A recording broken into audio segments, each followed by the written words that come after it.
Hi guys, this is Hirosaki. This story is all about what if Naruto was a devil's advocate. Character study. An accidental meeting brings Zetsu into Naruto's life as his tutor. With Zetsu trying to sway Naruto to his own philosophy of the only one you can rely on is yourself, Naruto discovers that the world isn't as black and white as his tutor is, that there are at least two sides to every story, and that he has a lot to learn. Before we start, kindly like and subscribe to this channel, and look over the description box for the author of this amazing storyline. Welcome aboard. Chapter 1, Truth and Lies. Author's note: please note that this Zetsu is not canon Zetsu. He will have roughly the same personality and techniques, but his history is not the same, nor is he a member of Akatsuki. When faced with that which you don't know the answer, is it the honest bluntness of truth, or the comforting deception of lies you seek? The Land of Fire was a country renowned for its dense foliage and warm climate.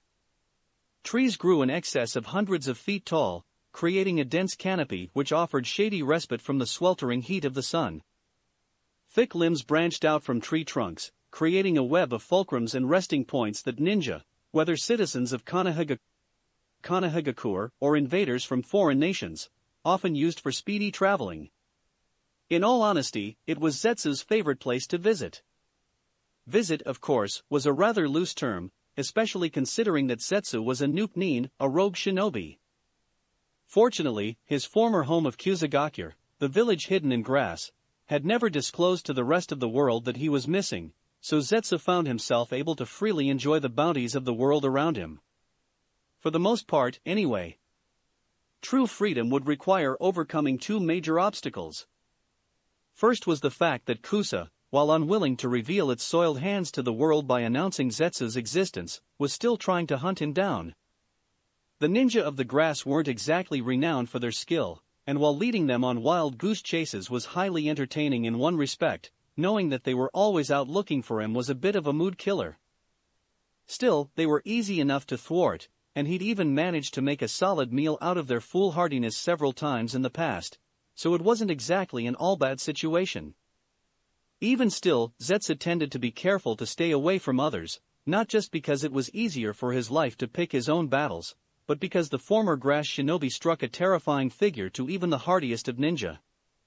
His skin was dual-toned, the left side a pure, snow white, the right side pitch black, a perfect bisect accented by small white nubs on the black half that paralleled the midline split. The man's face reflected the duality of his skin. The only feature on the black half was a pupil-less yellow eye, wide and unblinking. The white side's eye was normal, white sclera, yellow iris, accompanied by a brow, lid, and pupil. Part of a nose was visible on the white side, set above half a mouth filled with rounded teeth. His hair was a light green, the color of cut grass, and encasing his body was a gigantic Venus flytrap, the green jaws poised to shut over his head. He had learned to accept his inhuman appearance over time, mainly because of the great gifts that came with it.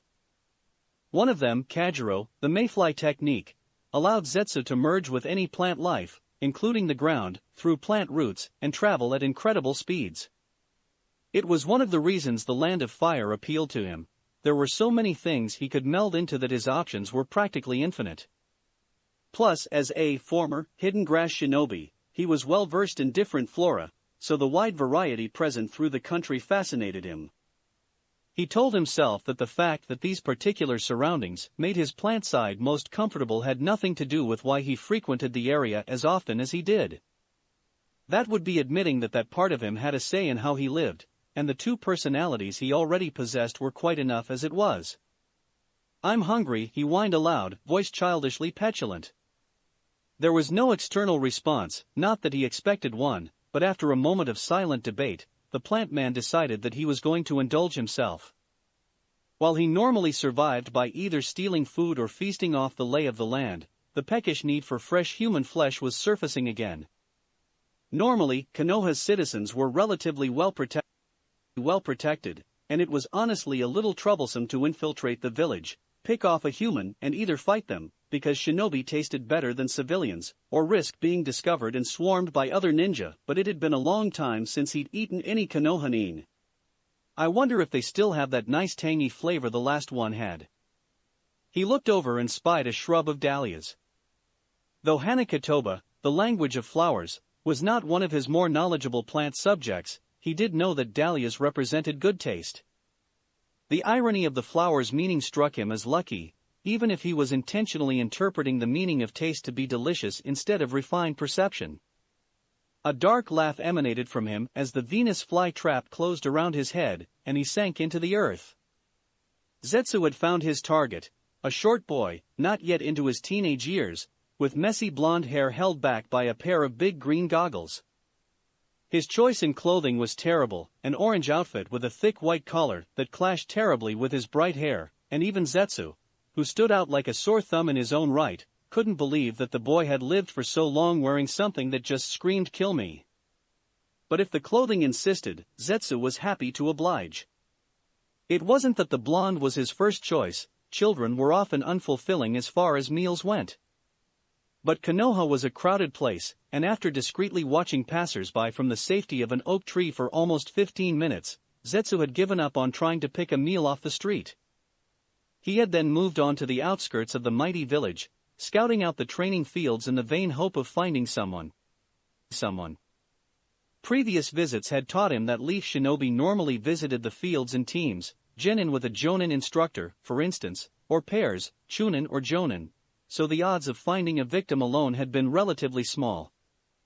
But lo and behold, the ex-grass shinobi had been presented with this boy, kicking and punching a post with all his might, which was arguably not much. While the child didn't appear to pose much in the way of a decent meal, people watching had only made him hungrier to a point where being picky was no longer an option. Besides, he could always try again after this appetizer. It was a bit of an anomaly, Zetsu considered as he merged into the ground, that this boy was by himself. Most Konoha shinobi believed in camaraderie and the will of fire, a faith Zetsu personally found to be misguided. Life's harsh lessons had taught the former Kusanine that the only person one could rely on was oneself. To find a boy, clearly on the path to become a shinobi, if not one already, although foregoing the traditional forehead protector if he was one, who seemed to embrace Zetsu's philosophy and not the popular one of his villages, was intriguing. That the boy was going to be his meal was surely a pitiable coincidence. Feeding time. Uzumaki Naruto punched the training post in front of him, venting his anger through his fists. It had been one of those days where nothing seemed to go his way. First, Sakura had turned him down again when he'd asked her on a date, and had then proceeded to ignore his existence for the remainder of the day. Then the class had had taijutsu practice, where Sasuke had thoroughly outclassed him, and made him look bad in front of everyone, including Sakura. After that, Irika had yelled at him for a solid 5 minutes for falling asleep during class, giving him an hour's detention, amidst the tittering of his classmates, for his inattention. But what could he do? Sakura liked Sasuke, though he couldn't really understand why, and Naruto hated people like the stuck-up Uchiha, so he wasn't going to try to change to be more like him, even if it was to get the girl. He'd been alone all his life, with no family or clan to teach him any special techniques or styles, so finding a way to improve his skills to beat anyone else in his class was rather difficult. And it wasn't his fault that history was boring. All in all, Naruto thought it almost impossible for the day to get any worse. Taking a quick breather, he placed his hands on his knees and scowled at the ground, mad at the unfairness of the world. It was the only thing that saved him from certain death. Naruto stumbled backwards and tripped over his own feet as a pair of enormous green jaws burst from the earth and snapped shut where he'd just been standing. The attack had occurred with almost no warning, just the ground bulging with a jagged, teeth-like pattern on whatever was surfacing. That in years of avoiding being captured by the people he pranked had taught the blonde to act before asking questions, and one panicked decision later, he was sitting on his rear, still alive. The green thing in front of him growled. It opened to reveal a man's face, if it could be called that, with yellow eyes and green hair, his skin an even split of black and white. "You moved," whined the human creature thing. Its voice sounded almost childish but decidedly masculine, younger than Naruto would have expected given his size and appearance. "How did he see us?" What are you? Stammered Naruto, pointing a shaky finger straight at the man. Who, corrected a dark, throaty voice tainted with malice, a complete contrast to the first voice. Naruto looked around, half expecting to see something else emerging from the ground prepared to eat him. Spying nothing, he returned his gaze to the man in front of him in time to see the white side's eye blink with apparent confusion. We are Zetsu, spoke the first voice, seemingly offended, and we are a who, not a what. The man's mouth moved when this voice spoke, so Naruto assumed he was actually speaking, though it didn't explain where the other voice came from. We? Naruto managed weakly. There's more than one of you? Then, baffled, what? We are a person and therefore a who, snarled the darker voice. Watching the so-called person, Naruto noticed that unlike when the lighter voice spoke, the white side's mouth didn't move for this other voice. It was just a guess, but... Are you the black side? Can we eat him now? He's irritating me. I don't wanna anymore, replied the white side, almost petulant, and Naruto heaved a sigh of relief. At least that part of this weird person liked him. Wait, eat me? Not yet anyway. Maybe not. Naruto retracted mentally, unsure how to react. The black half growled something inaudible, luring the other side into an argument. Naruto climbed slowly to his feet, deciding to make his escape while this man was occupied with himself. He turned around and began to sneak away. He bumped into something solid. Where do you think you're going? No longer submerged in the ground, and more importantly, somehow right in front of him, stood his would-be predator. Piercing yellow eyes stared down at Naruto from between the massive jaws of what, upon closer inspection, appeared to be some sort of plant. It encased the man from his waist to at least 2 feet above his head. He was clothed only in blue sweatpants, bandages wrapped around his ankles and regulation shinobi sandals on his feet, both of which were, strangely enough, white. Despite the fact that he was surely about to die, Naruto's mouth was faster than his body and brain. How did you get here so fast? The moment the words slipped past his lips, he almost slapped himself for his own stupidity. That would be the last thing he'd say. But nothing happened. He opened one eye. When did I even close them? To see the plant man staring at him with something akin to curiosity. Tell me, child, why are you out here by yourself? Naruto scowled, closing the eye again to try and rid himself of the reminder that he was perpetually alone, and crossed his arms. I've always been by myself, he grumbled dourly. Everyone in the village hates me. But one day I'll be Hokage, and then they'll all have to respect me. Instead of the ridicule that usually greeted this proclamation, dead silence rang through the training area. The blonde opened his eyes to find that the strange person was no longer there. He debated with himself on whether or not to report the man's presence to anyone, but then decided against it.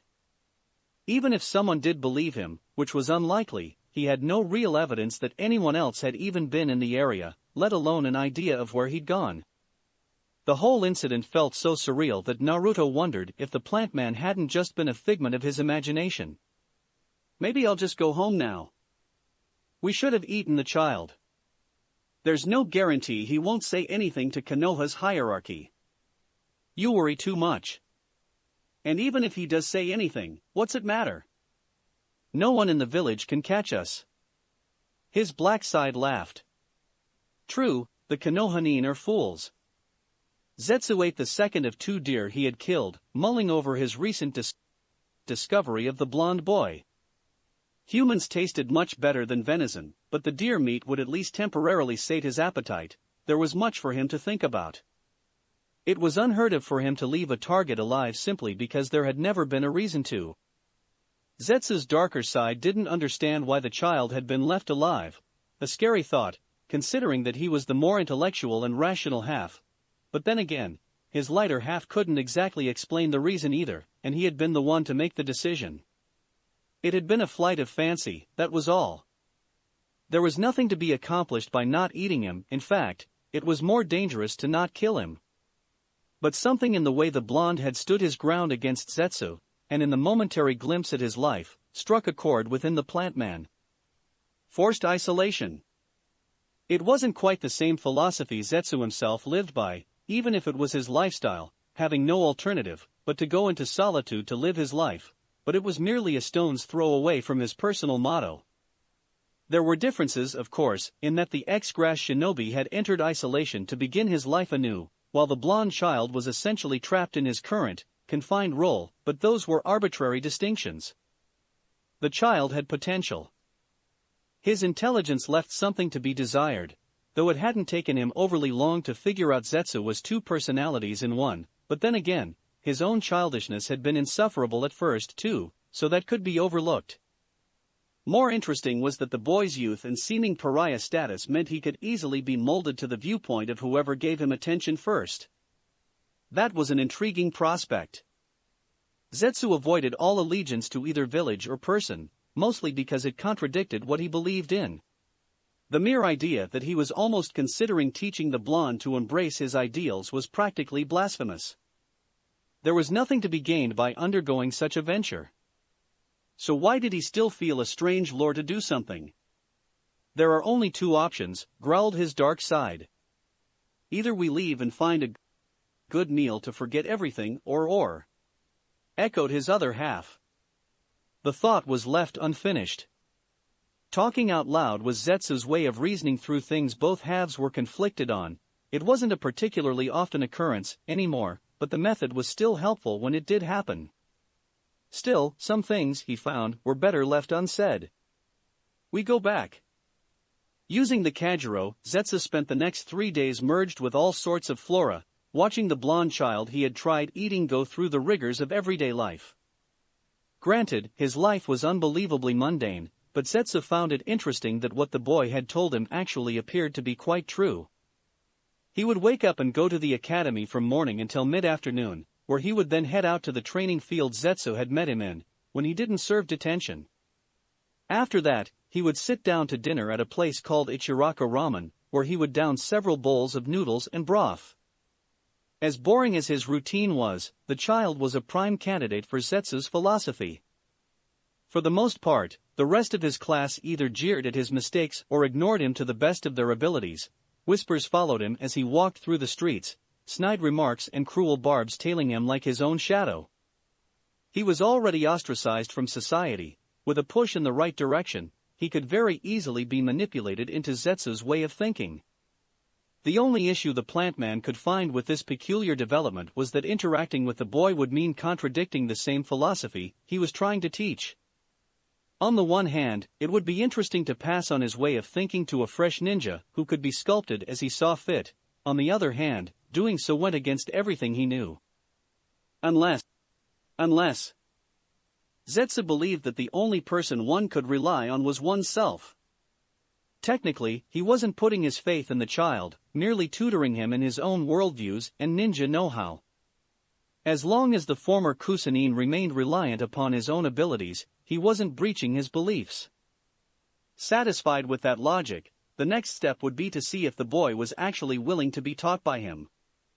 Which was why, as the sun set on the third day of Zetsu's observation, he moved from a tree to the ground, surfacing 20 feet away from where the blonde boy, Naruto, he'd learned, was repeatedly hitting the same training post.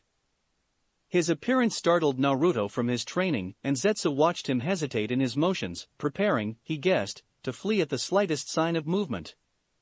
The Nukenin remained half-merged with the ground, keeping only his torso and above visible to the blonde. You didn't run, Zetsu noted. There was a long pause, and then the boy shook his head. Brave little fool, aren't you? When Zetsu didn't say anything else, Naruto took a tentative step backwards. You're not gonna eat me, are you? Both sides of the plant man responded in the negative, the duality of the voices putting the blonde even more on edge. Blue Eyes darted around, still looking for a chance to escape. Almost being eaten had apparently raised his hackles, Zetsu mused idly. So why are you here? Zetsu grinned, with his altered appearance and blunted teeth, the gesture was grotesque. The fact that the child was nervous around him boded well for the respect he could garner through fear. We came to make you an offer. Would you be interested in learning from us? That stopped Naruto in his tracks.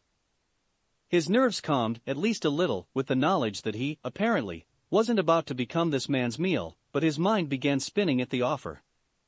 You want to train me? Me?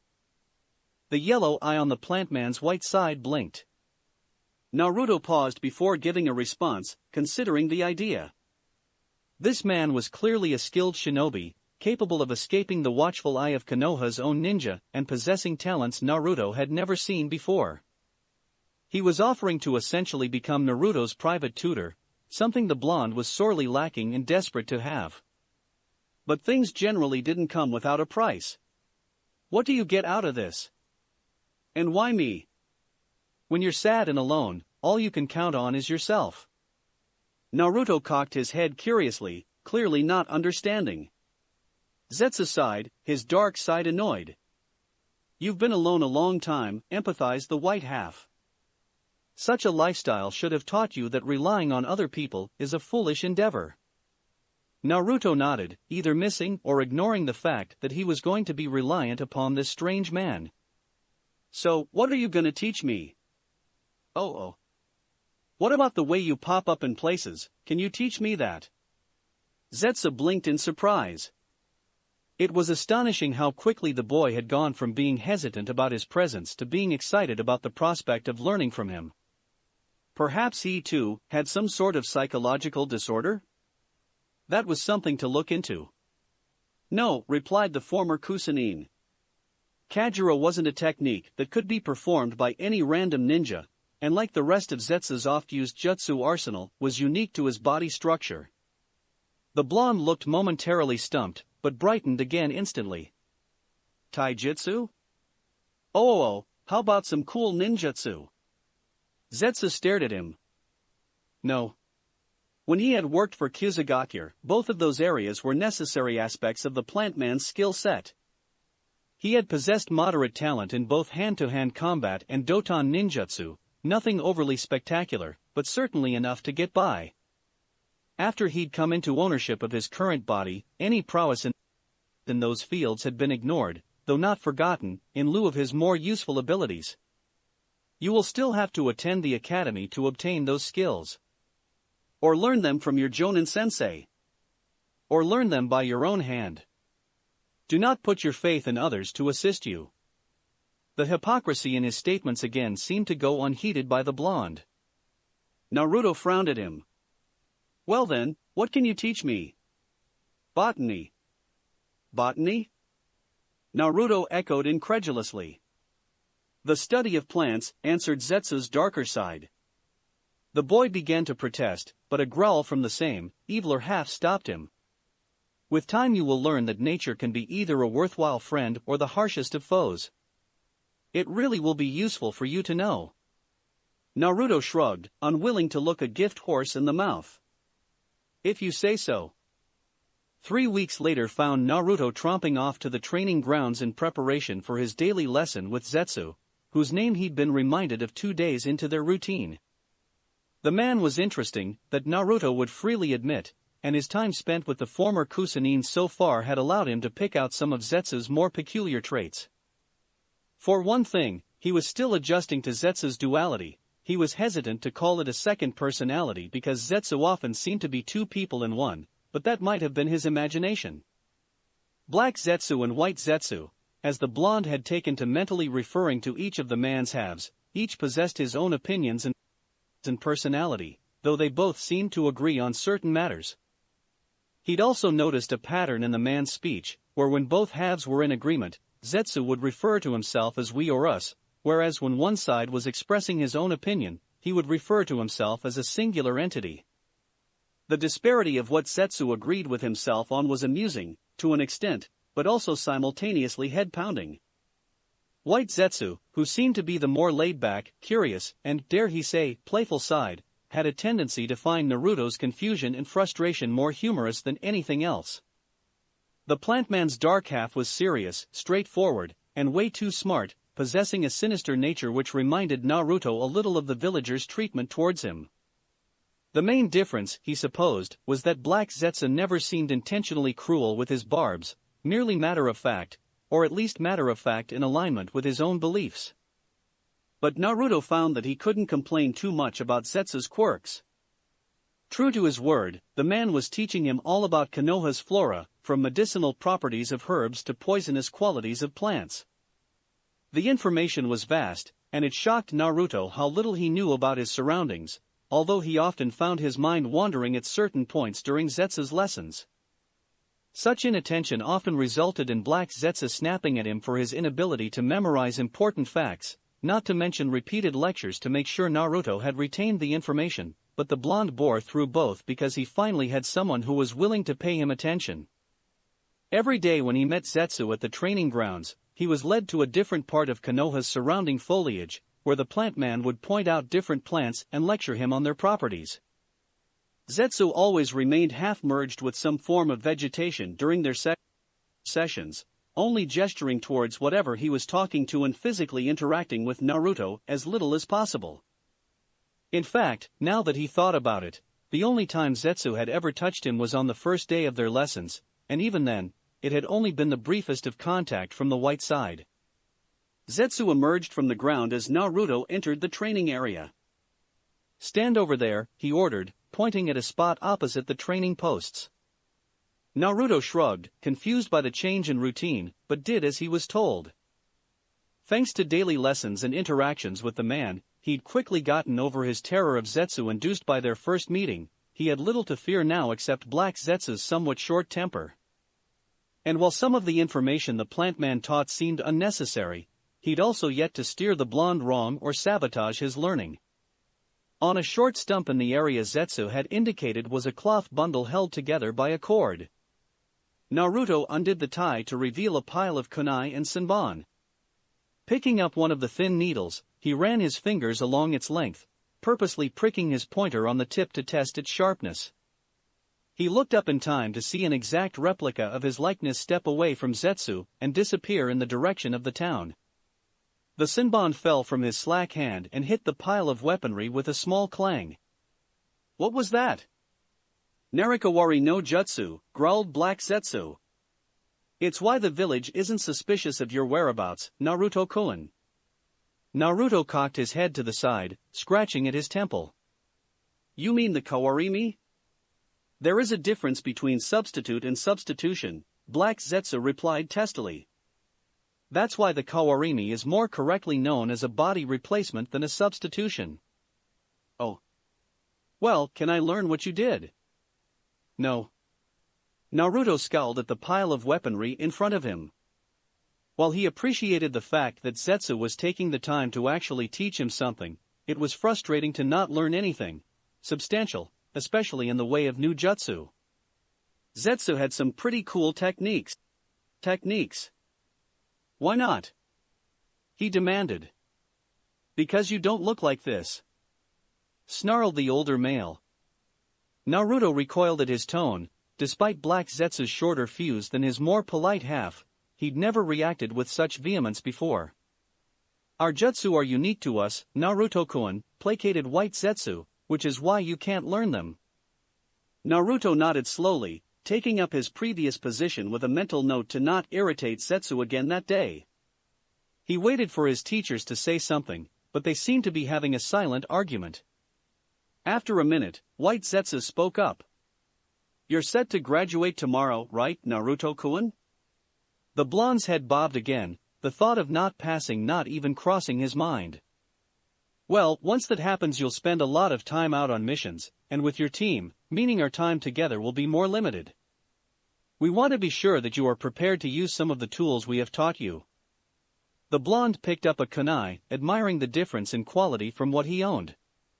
He didn't know where Zetsu got the throwing knives or needles, but they certainly looked nice. "But Zetsu, you've been teaching me all about plants. What's that gotta do with kunai and senbon?" "Poison," growled Black Zetsu, "or do you not remember learning that? In liquid form, poison can be more easily transmitted into the bloodstream through a medium," explained White Zetsu, his dark half snarkily finishing, hence the senbon and kunai.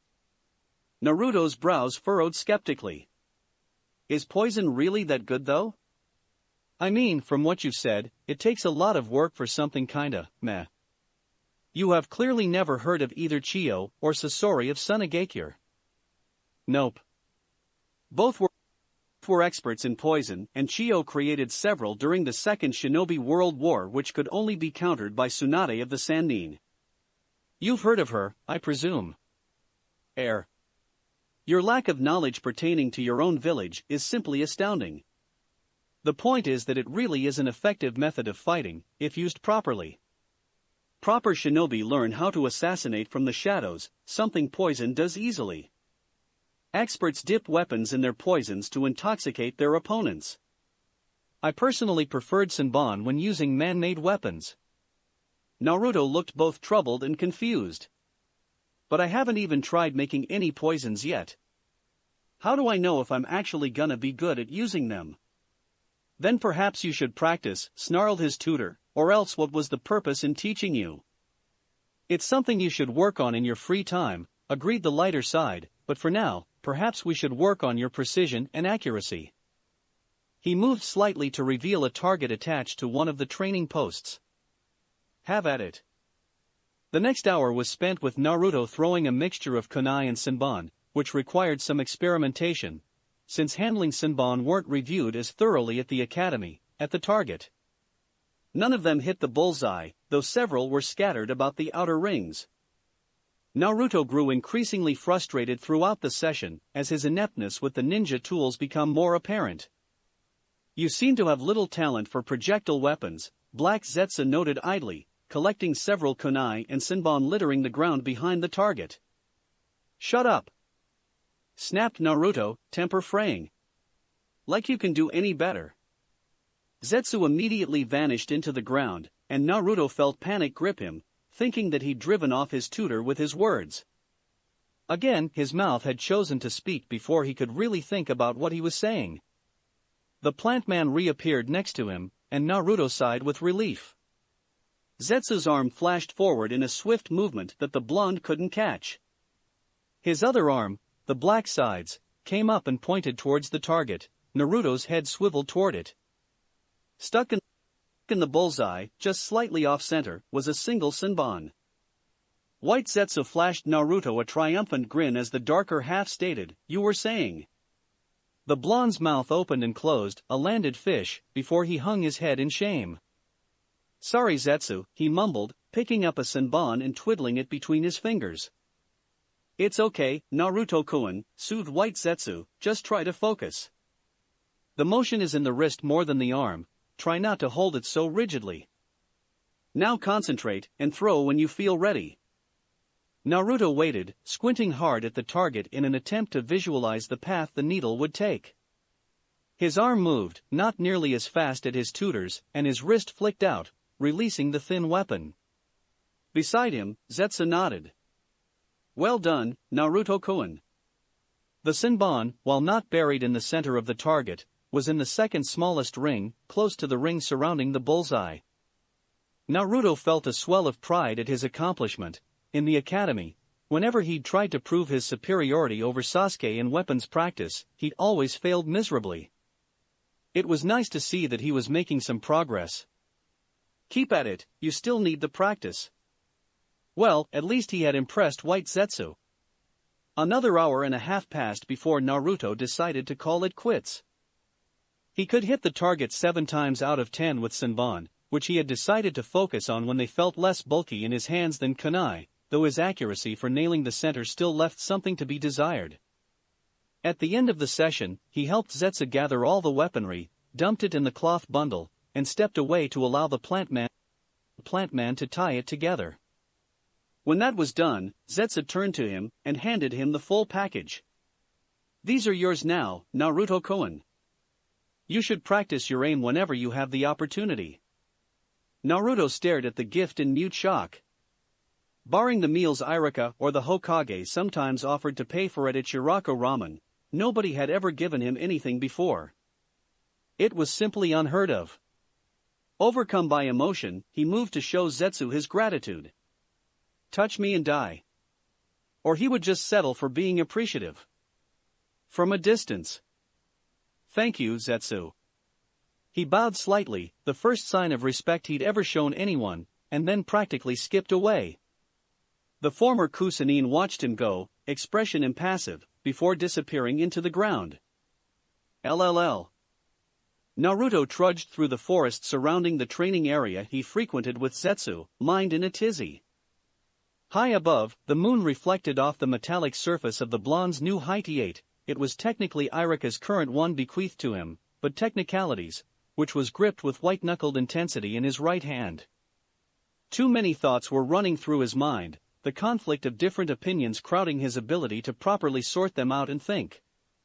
So, he was seeking out Zetsu's counsel to try and straighten things out. He'd made it to deep within the forest where he assumed his tutor was currently living. "Zetsu?" he called out hesitantly. Something slithered around his feet, and before he could do anything, something long and thin was wrapped around his body, binding his arms to his sides. His yelp of surprise was cut short as the thing promptly gagged him. The wide, unblinking yellow eye of Black Zetsu peered out from a nearby tree. Naruto found it strange that his white side was completely blank, no eye, no nose, no mouth. He had little time to wonder about it when his tutor spoke. "Greetings, child. Here I thought our meetings during the day were enough for you." Naruto struggled to respond, but the gag prevented him from saying anything coherent. "I suppose I should allow you to speak," Black Zetsu mused. Mouth free, Naruto immediately spat out the taste of whatever had gagged him and asked, "What was that? And will you let me go?" "A vine," replied the plant man as if it were obvious.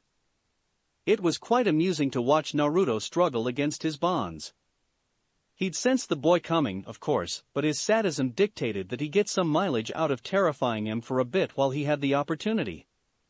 "And not just yet. Perhaps you would like to explain why you have sought me out." Naruto slumped suddenly, all the fight leaving his system. "I didn't pass the graduation exam this morning," he began sullenly, "but Mizuki-sensei said I could pass if I learned a jutsu from this scroll the old man had. So, I stole the scroll and learned Kagebunshin no Jutsu, but then Irika-sensei found me, and he figured out that Mizuki-sensei had tricked me." Distracted by his retelling of his adventure, Naruto didn't register the loosening of the vine that was holding him hostage. "Then Mizuki-sensei told me that the Yondaime Hokage couldn't kill the Kyuubi, so instead he sealed it inside of me, that I'm a monster. Irika-sensei says I'm not a demon, but I don't know who to believe. Everyone treats me like I'm a really filthy piece of garbage." He shot a somewhat pleading glance at Zetsu's shadowy figure, silently asking for guidance. Naruto's fragmented retelling of the story felt like it was missing some very important details, but Zetsu was smart enough to fill in the holes. The old man was probably the Hokage, and there had been some sort of history lesson that ended with Naruto discovering he was the jailer of the Kyuubi. That was an interesting tidbit, but he could focus on it later. Right now, he had a point to prove. If Black Zetsu possessed a mouth, he would have been grinning maliciously at how well things had played into his hand. "Have you learned a lesson from this incident?" Naruto jerked suddenly, startled by the question. "What?" "By unquestioningly obeying someone you saw as a superior, you not only committed a felony against Konohagakure, but you have proven yourself vulnerable to blindly accepting the opinions of others. If you had not listened to the hearsay of this Mizuki, you would not be in the midst of this personal conundrum. Summarily, you have received conflicting views about yourself from two people you formerly saw as some sort of role models. Now, one of them has betrayed you, but even the opinion of the other is not enough to convince you that the first one lied. So, you come to me for advice. My question is, have you learned something from what has happened?" Naruto stared at his tutor, digesting the lecture. Zetsu was intent on forcing Naruto to think for himself, something that the blonde was ill-inclined to do, even though it would surely turn out to be a powerful asset someday. Knowledge was not one of his key strengths, his grades reflected that, but with enough time, he could reason through a situation. Zetsu's favorite saying popped into his head with all the suddenness of a lightning bolt. "You want me to rely on my own abilities," he responded slowly, almost unsure of his answer. "Humph, there is hope for you yet. Yes, you need to learn that trusting in others has a tendency to backfire. Look at where it got you with this Mizuki person. There is nothing to be gained by heeding the advice of others, especially since the majority of them are fools. The blonde peered at him intently, mind working with this train of thought. Why should I trust what you say then? Zetsu's dark laughter echoed around them. Quite clever, he allowed. You shouldn't. Naruto's surprise must have been clearly displayed on his face, for the Nuke-nin continued, your own opinions are the only ones which should influence you.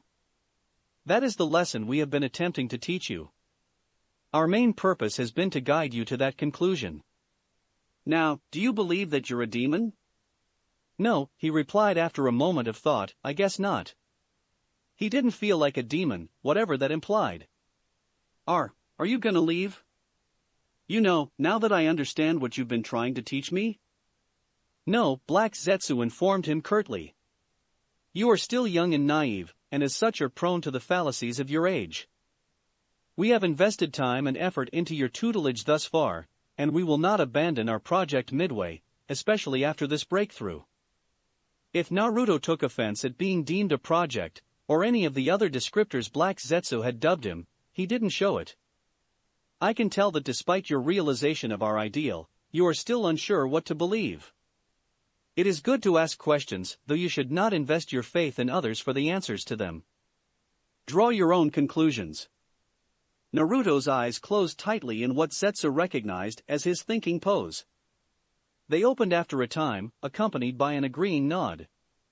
Okay, Zetsu. Thanks for the help. He turned and began to walk away, but then hesitated and asked without looking back, do you think I'm a demon? Would it change your opinion of yourself if I said yes?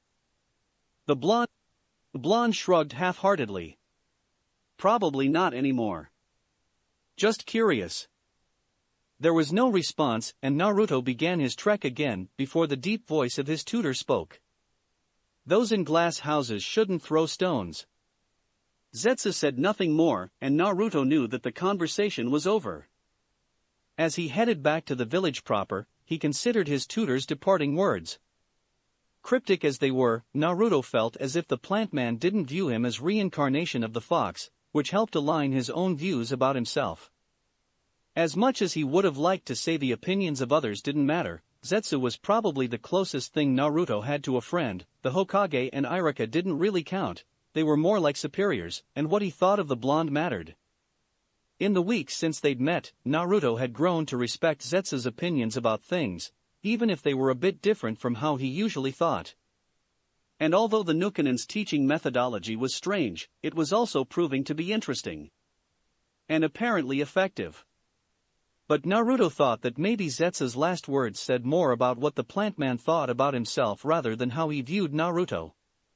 Zetsu was strange, that was true, but the blonde didn't really consider him demonic. He idly pondered the idea of telling his tutor that he didn't think he was a demon, but then decided against it.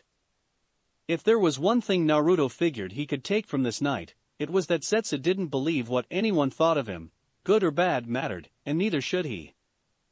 His hand clenched a little tighter around the Hitiate, and he stopped for a minute to tie it around his head. Staring at the moon, his expression morphed into a grin. Things are gonna be interesting from now on. Chapter 2, Loyalty and Betrayal. When you've been betrayed by that which you've trusted in, where will your future loyalties lie? Zetsu didn't have issues with Konoha as a whole. The village, like every other village barring Kusa, didn't know of his existence, and so he found it hard to hate it. Even Kusa was spared the majority of his ire, primarily because Zetsu had learned to accept what his former home had done to him. Yes, he had harbored a grudge initially because of the new circumstances he had been forced to live with, but even that had swiftly faded with the magnificent abilities and freedom granted to him because of his village's machinations. Zetsu was quite possibly the most apathetic Nuke-nin in existence with regards to his feelings for his former home, and only his annoyance at Naruto's persistence in wanting to learn his special abilities had caused Black Zetsu to lash out at him during their training sessions. Memories began to play in his mind's eye, twisted visions of what he had undergone in the bowels of the small country he hailed from. The village hidden in grass had never been renowned as a powerful or militaristic entity. It was one of the things the citizens accepted as plain, simple fact, though an alliance with Konohagakure made the need for a strong army somewhat unnecessary. Instead, it used the art of diplomacy to safeguard its natives and protect itself. But when Iwagakure had invaded Kusagakure during the Third Shinobi World War and used its nearness to wage war against Konoha, Kusa had realized its foolhardiness. Raising shinobi forces large enough to take on one of the 5 great shinobi nations wasn't feasible, but having enough men to properly defend itself was probably a good idea. Unfortunately, IWA had a rather hostile approach to getting what it wanted, and its forces took a fair number of Kusa's most elite shinobi to their death. Zetsu, a 17-year-old chunin with no particularly extraordinary skill set, remembered quaking in fear at the opposing army's presence. After the threat had passed, regret had seeped into his bones like a lead weight, regret for not fighting back, for not helping to save his comrades, for not fighting to protect his parents, both of whom had died in the invasion. So, months later, when he was personally summoned to see Kusa's leader about a special undertaking, Zetsu was thrilled to have been chosen. It was an opportunity to make up for his inaction during the Hidden Rocks assault, a chance to do something great for his village. He arrived at the building where missions were assigned and was immediately directed to go upstairs by a receptionist. Opening a set of double doors, he spied the village leader, Mori Takeshi, sitting behind his usual desk, flanked by 2 of Hidden Grass ANBU. He could sense the presence of another individual off to his left, but paid it no mind. Zetsu bowed hastily. "You wanted to see me?" "Yes," responded Takeshi, "I have selected you specifically to undergo a new training regimen which, if successful, will help bolster our forces. You will be working very closely with this man." The figure Zetsu had initially ignored stepped forward, revealing himself to be a brown-haired, green-eyed individual wearing an unbuttoned white lab coat and rectangular glasses. Zetsu turned back to face his superior. "I would be honored." Takeshi nodded, and Zetsu felt something prick his arm. As his eyes began to close against his will, he thought he saw the stoic expression of the man he revered as the village leader turn into a laconic smirk. When he woke up, Zetsu found himself lying flat on his back, shirtless, and strapped to some sort of metallic table by his wrists, elbows, ankles, thighs, and waist.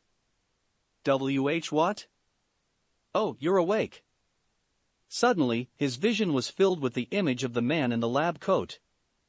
"Welcome to my lab," he gestured. "It's a shame you can't see it all, but it really is quite a nice place. Now, just lay there quietly while I start the experiments. I'd suggest getting comfortable, there's no telling how long this is going to take." The man laughed then, a mad cackle that contradicted how genial his tone of voice portrayed him. "Now, I think we'll start with your personality. Emotions are tricky things, and Takeshi-sama wants to see if we can eliminate them to produce shinobi without feelings. Did you know that Konoha once had a similar program? Quite functional, until the Sandaime Hokage deemed it immoral, that is." The scientist-cum-doctor, Zetsu couldn't quite decide which the man was, shrugged. "Oh well, no use crying over spilled milk.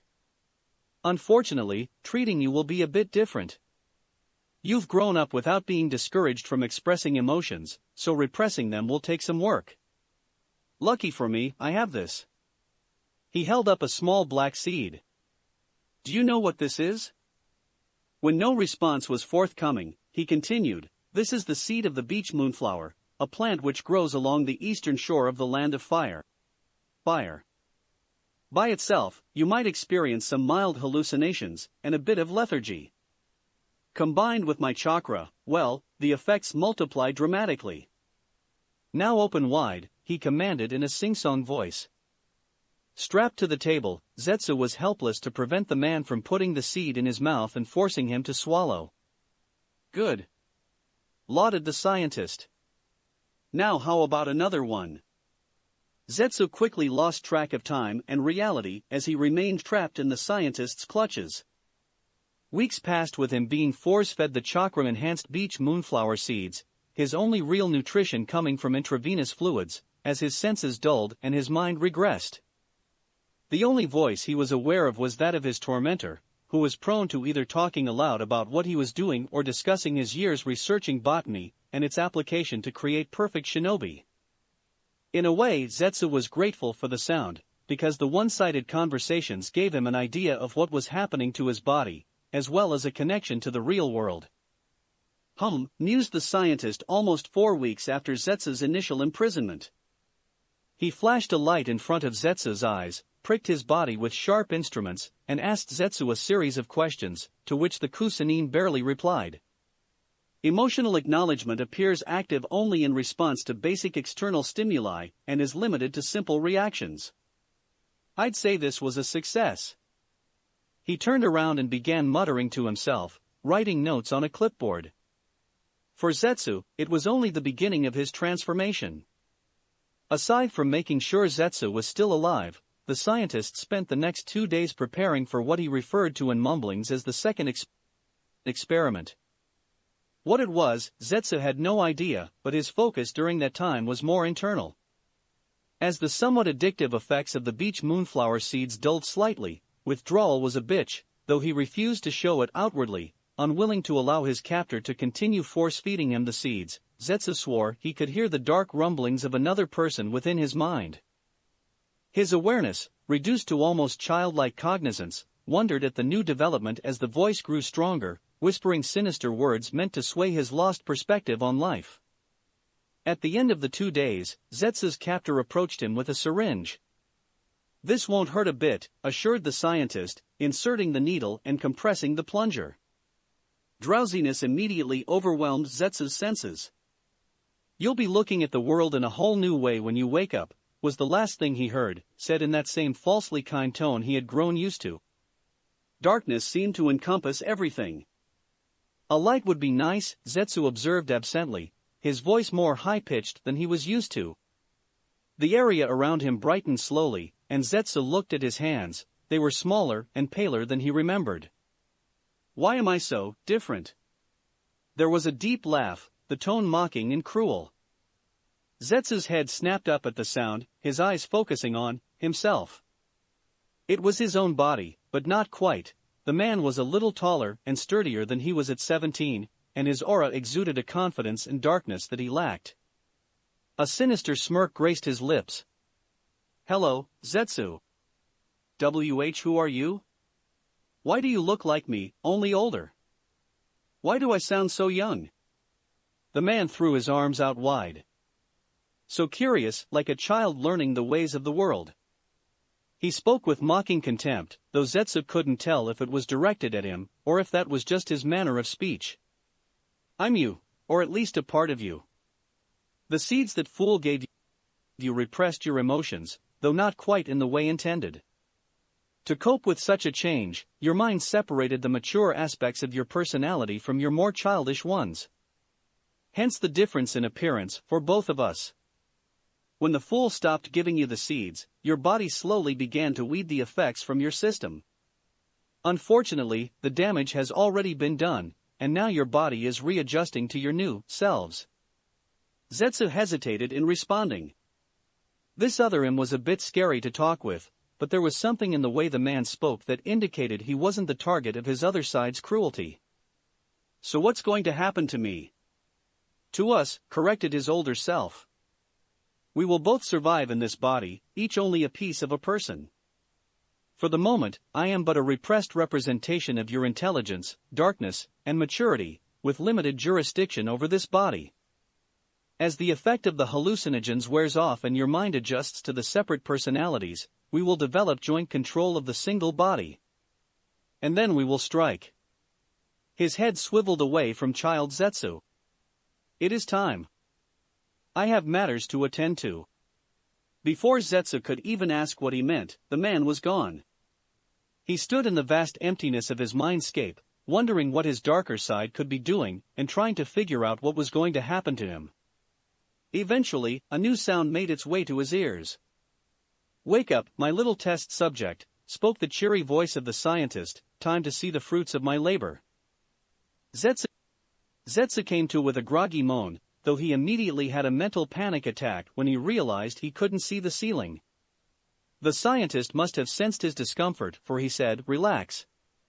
I'll take those bandages off right now."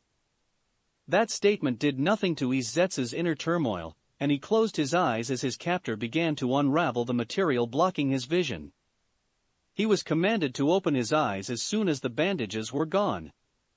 A light was shined into one eye and then the other, his tormentor muttering to himself all the while. "Well, it looks as if the eyes took okay, though the difference between them is unexpected. Have a look."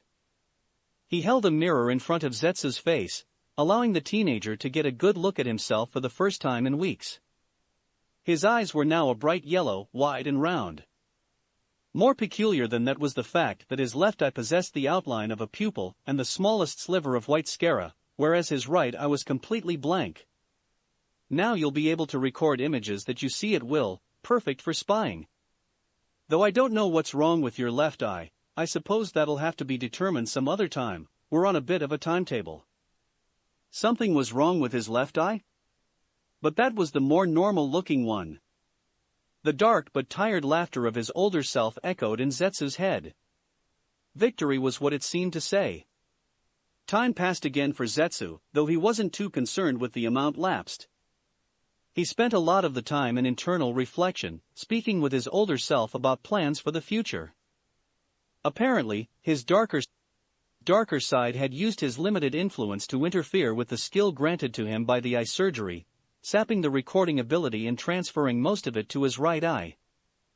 As a result, his left eye had regained some of its normal appearance, though his mature self's influence over his body had still been too weak to completely change it. More frequently, the mature persona would try teaching the younger one to be more serious in an effort to reconcile the two personalities, but progress was unimpressive. Constant exposure to the beach moonflower seeds had so successfully split his personality that recovering from their effect seemed impossible. Both sides of his personality also started exerting control over his body, his mature self taking the right side for its recording ability, though each half knew to keep their influence over the supposedly emotionless body inconspicuous. It was around that time when Zetsu, the younger persona which had still considered himself to be the singular, teenage boy strapped to the table, accepted his duality and began referring to the body in general as Zetsu instead of just his own self. He had become merely a piece of the full human. That was also when the third experiment began. "Well," began the scientist, "after running many samples of your DNA in conjunction with the remaining attributes Takeshi-sama desires, I have determined that it's impossible to add the remaining abilities to your form as you are now, so I'm going to make you part plant." Isn't that exciting? It'll be a huge breakthrough in the field of medical surgery if this operation is successful. I've been doing some intensive research to ascertain how to do this, so you should come out of this alive. Are you comforted by that thought? The question, Zetsu figured, was rhetorical, since the man turned and walked away instead of waiting for an answer. He returned moments later, arms laden with a large potted plant. "Do you know what this is?" Zetsu's more intelligent side bit back a snide retort. Though the exact species was one he hadn't seen before, Venus flytraps stood out quite clearly from other vegetation in the plant world. This one was about the size of his head, with a much narrower, more oblong shape than the typical discus-like jaws. The scientist continued on without providing an answer. "Well, soon it'll be part of you." Zetsu was beginning to hate how chipper the man always sounded. There was a needle prick, and everything faded away. He woke up some time later, feeling dehydrated and desiring sunlight. Footsteps sounded out, and soon his green-eyed captor was staring down at him. A moment later found a kunai descending upon his face, and a moment after that, Zetsu only saw darkness. "Excellent," spoke the distorted voice of the scientist, "simply marvelous." Light shone down upon him as his vision of the lab returned.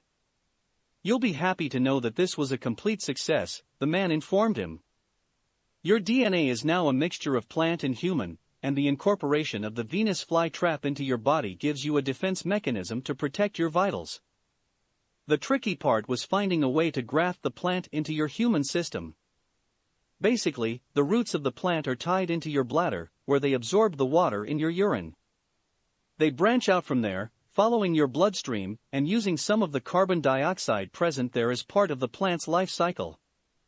The plant itself emerges from your torso and encases your head for protection. Oh, and if you were wondering how that little fellow from earlier got big enough to surround your body, well, you can give credit to my jutsu. No thanks are necessary, really. Now, he chirped, we can get on to the real tests. By splicing your new DNA with that of other species and then inserting it back into your body, I can genetically modify several of your traits. Doesn't that sound interesting? The man turned away to move back to what Child Zetsu presumed was some sort of workbench. The now hybrid plant man decided to kill time by returning to holding mental conversations with his other personality. His mature side believed that their escape from captivity was imminent, though he didn't see how that could be done. Eventually, after what Zetsu guessed to be 3 days, his captor returned to his side with 2 vials and a syringe. You don't know what these are, he said, shaking the vial slightly, so I'll just have to tell you. This one, he began, extracting the cork top and taking the fluid into the syringe, contains DNA from sweet pine sap, a rare plant found only in the pine forests of the Land of Lightning. Sweet pine sap evolved the ability to camouflage itself with the detritus littering the forest floor. Hopefully you'll be able to do the same thing, my little spy, and blend seamlessly into your environment. And this one, he continued after injecting the first shot, is DNA from a common fern found here in Kusa. Do you know what's interesting about ferns?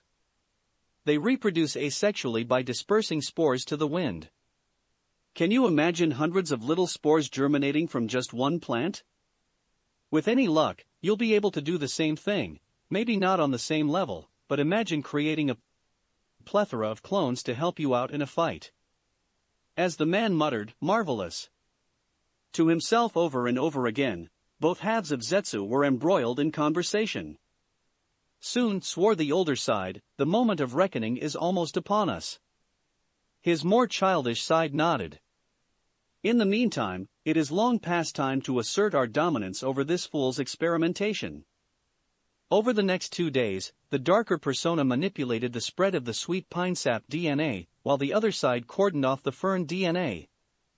It was a concession the two halves made, where giving one side full control over certain abilities was deemed better than splitting the skills between them.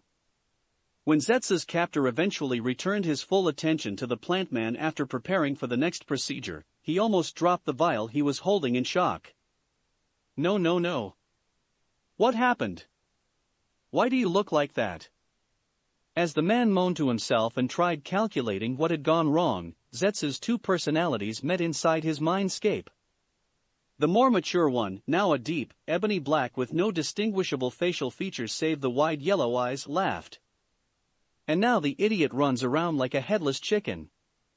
His childish aspect, skin a pure, snowy white, grinned with good humor at the analogy. We are almost complete. Old and young, wise and immature, evil and innocent. Innocent, black, and white. Both sides returned their consciousness to the outside world. Though it had taken a fair bit of time, which they fortunately had in spades, each personality had eventually developed control and awareness over half of Zetsu's full body. By meddling with the pigmentation-altering DNA of the sweet pine sap, both personas were clearly labeled to the outside world as Black Zetsu and White Zetsu. It was the first recognition of actual identities they had had since White Zetsu's realization that he was only half of the whole. A reaction to the camouflaging ability of the sweet pine sap? Murmured the scientist. This will require further research. In the meantime, Takeshi-sama will be arriving tomorrow to check on my progress, and you have one more injection to go. This is a crossbreed of many different species of lichen, ranging from the land of snow to the land of wind, meant to survive in any extreme weather conditions. The familiar prick of a syringe made its presence known in Zetsu's arm. Lichens grow on trees and rocks, finding the smallest crevices to hide in. Hopefully, the input of lichen DNA will allow you to merge with plant life, and wield it more effectively than you could before. Oh, I can't wait to tell Takeshi-sama that I'm ahead of schedule. Zetsu was tested in his new merging ability a number of hours later, by melding his hand with a potted plant. His captor was apparently pleased with the results, for he seemed even more chipper than usual, but Zetsu saw it as the beginning of his escape. Since the scientist was unaware of the plant man's split personality, or that he actually had a personality, he didn't know that Black Zetsu theorized through the test that he could travel through different plants. White Zetsu was unsure of the plausibility of such a task, but the confidence of his darker half eased his skepticism. When Mori Takeshi walked into the lab flanked by two ANBU guards, Black Zetsu mentally laughed, assuring his counterpart that they would be free soon enough. There was a debate between Takeshi and Zetsu's captor before the former's face loomed in Zetsu's vision. White Zetsu leered maniacally at him in spontaneous good humor. "He is a monstrosity, not a soldier," stated Takeshi. "You expect me to condone more ninja to this life?" "But sir, it was the only way to instill in him all the necessary abilities. And he's created to be more of a spy. Imagine what I can do with an actual combatant." "Enough," Takeshi snapped. "You had your chance. We will find another way to improve our forces." He turned towards his two guards. "Take this man and his creation to the dungeons. There can be no loose ends. We will dispose of them shortly." And then he walked away. As the scientist shouted the unfairness of the situation, White Zetsu nudged his darker half in their thoughts. "Shouldn't we escape now?" "No, not quite yet. It would require too much effort to neutralize the guards, and I wish to show them exactly what we can do." Zetsu and his tormentor were shackled and led to Kusa's ANBU headquarters. The place was small, as the number of elite shinobi was also small, but it housed hidden grass dungeons underneath. Captor and captive were locked in separate, adjoining cells, and cuffed with chakra-restraining devices. Zetsu thought he saw a tremor pass through the body of the ANBU who locked him up, and he grinned at the notion that they were afraid of him. When the guards left, Black Zetsu mentally told his other side, "Now we leave." He began sinking into the ground, using the system of roots buried underneath the stone of the dungeon floor to travel into the cell next door. The scientist's eyes gleamed with pride as his creation emerged from the ground. "Excellent work, my little spy. Now free me." Black Zetsu laughed, and the man's face quickly changed to confusion. "Simplistic fool, did you really think I would obey your commands? What is this? You're supposed to be emotionless, easily controllable. You seem to like lengthy explanations, so let me explain to you what really happened. I've been manipulating your precious experiments since your little seeds created two separate Zetsu. I altered the eye implantation, I sapped the pigmentation from your camouflaging plants and cordoned it off into my part of this body, and I discovered the true power of the lichen, the ability to merge with all plant matter and move through it undetected. You may think that you were calling all the shots, but ever since my creation I have been waiting for this opportunity." "Did you know," he asked in as close to the sickeningly sweet tone the scientist used as he could, "that Venus flytraps are carnivorous plants? An interesting side effect I've been feeling is hunger for fresh meat, and I believe that it's finally feeding time." There was a short scream as Zetsu's plant maw descended upon his creator. He stayed long enough for his lighter side to toss the arriving ANBU a bloody, manic grin before sinking once more into the stone and escaping Kusagakure. It wasn't until later that Zetsu realized he had never learned the name of the man who had cursed him to the existence he now led. But Zetsu had found that he didn't mind what had happened to him. First of all, he had exacted vengeance upon the scientist, who had caused his transformation by both half disproving his notions of success, for Zetsu did possess several of the abilities predicted by the man, even if others were failures by his own hand, and by killing and partially eating him. Additionally, there was the fact that he was no longer accountable to anyone or anything except himself. It was a rather freeing experience. Granted, there had been many issues along the way. With the united goal of escaping the laboratory achieved, his two halves found many different topics to disagree upon.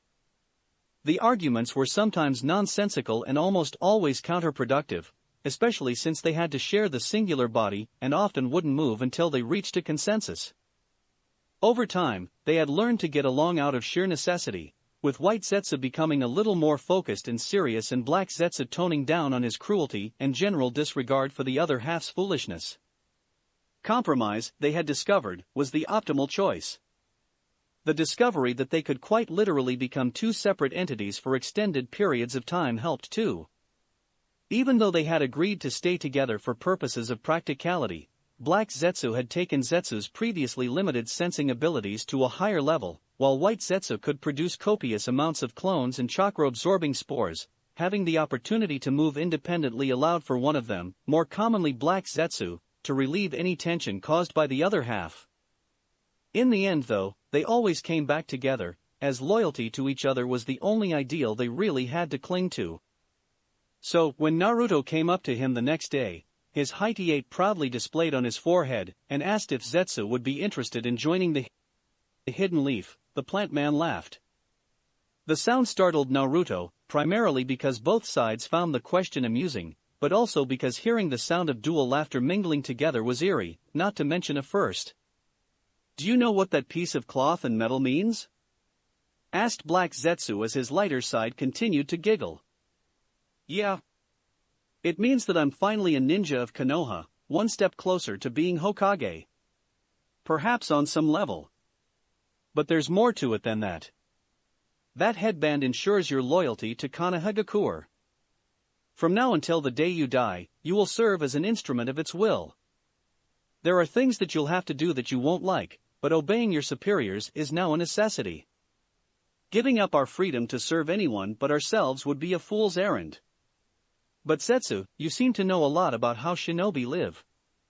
Doesn't that mean that you once belonged to a hidden village?" "Once. To Kusagakure." "So, what happened?" Both sides of Zetsu were silent for a moment. "They took advantage of his dedication and zeal for his village," responded Black Zetsu slowly. "His loyalty was used against him, and the bond he had forged with his home was broken.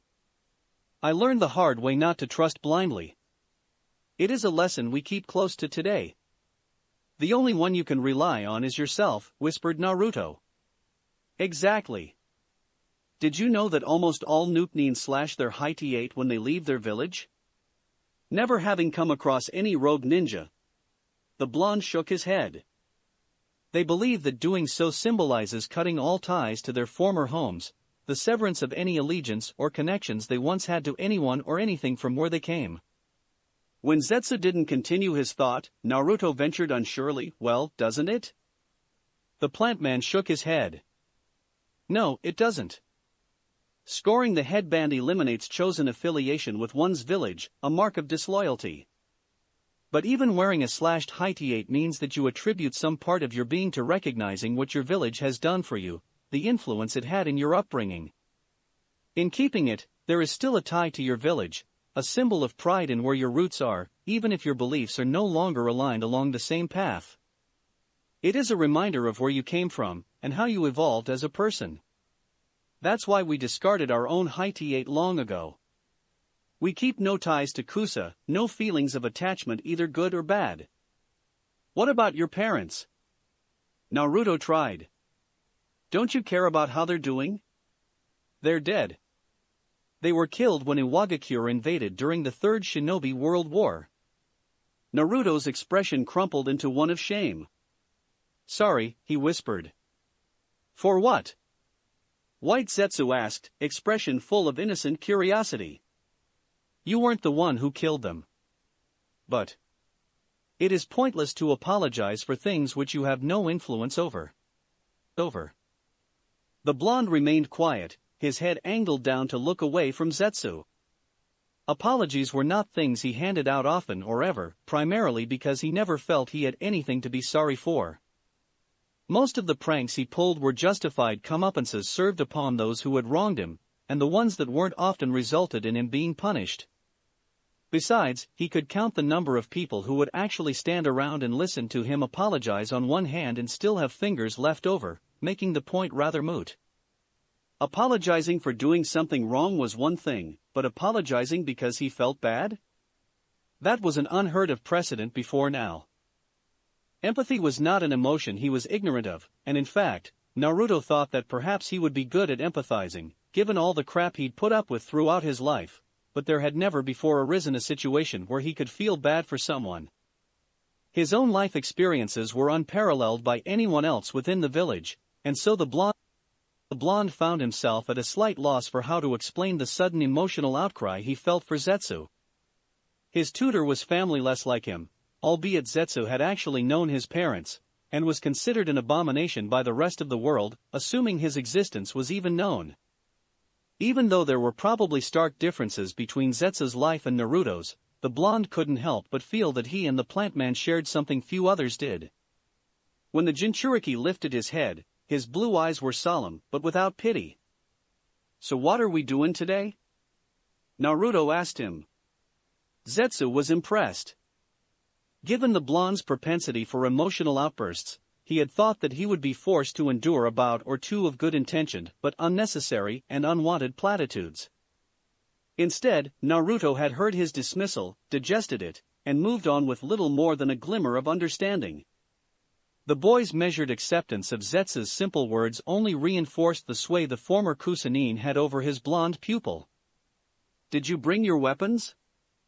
Naruto nodded and White Zetsu continued, "Then we will continue with your target practice. Create some Kage Bunshin and have them move around. As your targets are unlikely to remain stationary, you will attempt to hit mobile ones to more accurately simulate field experience. Learning to strike a moving target will ensure that you can strike an unmoving on. In fact, the only time you should come across immobile adversaries is if you learn to specialize in assassinations by fully embracing the shinobi code." Naruto formed the cross seal he had learned the previous night for the shadow clone technique, causing a dozen duplicates to pop into existence. They immediately began moving all around the training area as Naruto unraveled the bundle of kunai and senbon on a stump. He picked up one of the needles, took aim, and let it fly. Naruto trudged somewhat dejectedly through the streets of Konoha. The training session with Zetsu had only gone to show just how much practice he actually needed with regards to projectiles. Granted, given that hitting the stationary target the day before hadn't exactly showcased a hidden talent for weapons throwing, he shouldn't have been overly surprised to find that hitting moving ones was any simpler, but the realization still stung something fierce. Zetsu, or more precisely, Black Zetsu, had remained shockingly silent on his ineptness, something the blonde found difficult to interpret. It was a boon to not be mocked, but it was also uncharacteristic for the man's darker half to not do so. Simply another paradox to add to the growing list that defined Zetsu. The blonde glanced up at the tinkle of a tiny bell, making sure not to bump into whoever was departing one of Konoha's many shops. The sign above him proclaimed Yamanaka Flowers in red letters on a pink background. Remembering that Irika was still in the hospital because of his actions the previous night, Naruto entered the store with the thought of getting some flowers for his teacher. Sick people like flowers, right? Manning the counter was a girl with platinum blonde hair and baby blue eyes that Naruto recognized as one of Sasuke's worshippers, Ino, if he remembered correctly. She obviously knew him, if the scowl on her face was any indication. "What do you want, Naruto?" The look she gave him was threatening, almost daring him to try something underhanded in her family's shop. The blonde held up his hands in a sign of peace. "I'm just here for some flowers.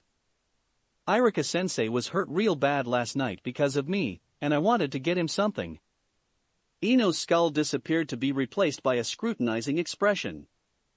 Naruto bore the gaze nervously, memories of Sakura's rage-induced strength flashing through his mind alongside the theory that all girls could hit that hard if properly incited.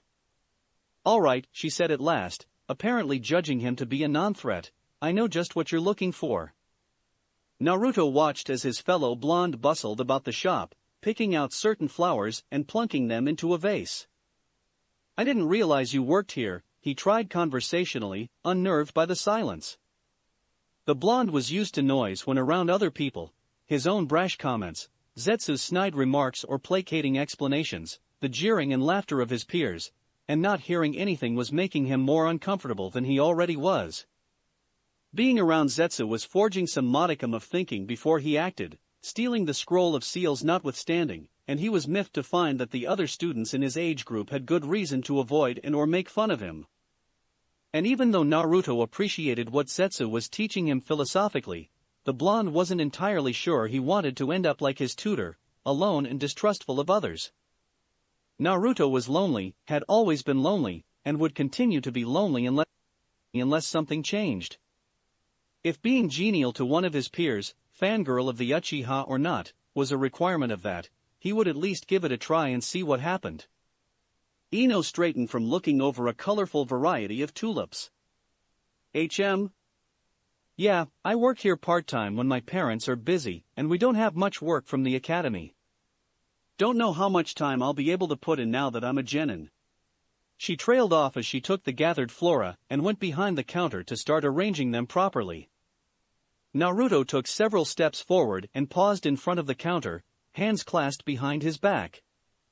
I know that yellow tulips mean cheerful thoughts, yellow roses are friendship and joy, and the daisies are faith, he said, pointing at each of the flowers in turn. But what are the blue and orange flowers? These are blue delphinium, Ino responded, moving them to the center of the arrangement, also known as larkspur, and they represent lightness and levity. The orange ones are Elstroemeria, and they mean friendship and devotion. Her hand stilled suddenly in the midst of arranging the flowers. Wait a minute, she said, sparing Naruto a look somewhere between startled and skeptical. How do you know all of that? I met someone who's been teaching me about botany, hazarded the blonde, unwilling to fully reveal Zetsu's role in his life. About flowers? Ino checked, shooting him another skeptical look before returning to her work. It seemed the idea of a boy being interested in something that was stereotypically considered girly was a difficult concept for her to wrap her head around. Plants in general, actually. Flowers kind of fall under that category. It's been interesting. Ino stared at him for a long moment. You're different, she decided. Less obnoxious. Naruto's shoulders slumped. The Yamanaka seemed to realize that she hadn't given an appropriate answer. I mean, when you came in here, I thought you were going to pull some sort of prank. But you haven't, and you haven't said anything about being Hokage, or how you can beat Sasuke-kun. Naruto scowled at the mention of his rival's name, but didn't say anything. It's nice. She rang up Naruto's order and told him the cost. As Naruto pulled out his frog-shaped wallet, Ino continued, I know it's not really a masculine thing to be interested in, but if you'd like, I could teach you more about flowers. Naruto offered her a smile and handed her the money. I think that could be fun, he admitted. He grabbed the vase and began to head towards the door. Ino, he said, pausing before the shop's door, do you think we could be friends? Not yet, she replied, not looking up from the register, but maybe someday. She paused and then continued, as long as you're not going to be annoying, you can come by whenever you want. Naruto nodded in acceptance of the backhanded comment and left the store, the goal of making a friend now partially underway. Chapter 3, Camaraderie and Solitude. Given the opportunity to work with others or by yourself, which do you prefer? Naruto wandered into the forest surrounding his usual training area with Zetsu, absently keeping an eye out for the plant man while his mind roamed. He had just passed the second exam to become an official genin, and while the outcome had eventually been favorable, the path to that conclusion had been littered with pitfalls. Not for the first time, he wished that Zetsu would teach him something more substantial than botany or philosophy. While learning about plants was interesting and useful, he supposed, when in the field with limited supplies, and being taught to think for himself was proving even more advantageous, it hardly amounted to the proper ninja training that he so drastically needed and desired. That point had just been proven rather harshly. His sensei, his, Uchiha Sasuke's, and Haruno Sakura's sensei, had turned out to be a man with silver hair by the name of Hatake Kakashi. The only notable features about the man, aside from the fact that his hair color gave him the appearance of being prematurely aged, were that he wore a face mask and had his height slanted so that it covered his left eye. Naruto honestly had no idea what purpose that served, but was loath to point it out given Black Zetsu's propensity to ridicule his own taste in orange clothing. The test Kakashi had given his trio of genin had started the previous day with an order to not eat breakfast, as they were likely to throw it up during survival training. After the fiasco of listening to Mizuki, and having his error pointed out to him by Black Zetsu, Naruto had, rather wisely, decided that obeying the simple behest of not eating that morning was a stupid idea. There didn't really seem to be any purpose to not having breakfast, and really, wasn't it a bad idea to do strenuous activity on an empty stomach, nor did he see any way for Kakashi to know whether or not he had followed the instructions, so he had arrived at the training grounds in a relatively good mood, which had promptly soured when Kakashi had forced them to wait for him. Unfortunately, the next step, grabbing one of two bells strapped to Kakashi's hip, had dampened his spirits even further. He wasn't stupid enough, anymore, to believe that any of the three genin actually had a shot at getting a bell. Zetsu's proficiency at throwing Senbon and his seemingly infinite knowledge of, well, everything, displayed the gap between himself and the plant man quite sufficiently. As Kakashi was sure to be on a level close to his tutor, albeit probably with a completely different skill set, Naruto hadn't held much hope of completing the exercise assigned to them. Still, that knowledge hadn't prevented him from at least putting forth the effort to try and get a bell. Using his shadow clones had definitely been a good idea, though Kakashi had been sure to throw off any of his meager attempts at taijutsu by constantly replacing himself with the blonde doppelgangers. The fact that he had been led into such a rudimentary trick as a rope tied to a tree branch had been embarrassing, but not altogether harmful. That didn't mean that he was going to include it in his report to Zetsu though. He had silently watched Sasuke's attempt at getting one of the bells, followed by Sakura's fainting spell after finding the Uchiha buried up to his neck in dirt. Shortly after that point, the timer had gone off, and Kakashi had tied Sakura, who'd done the least to get a bell, to a post, told the trio that the secret to beating him had been teamwork and given the two boys strict instructions to not feed her. After lunch, they were to try for the bells once more. There hadn't really been much time to think about the silver-haired man's words. Sasuke had opted into sharing his lunch with Sakura, and Naruto, more because he wasn't as hungry as the others than because he thought all three of them being energized would help them get the bells, had followed the other boys' example.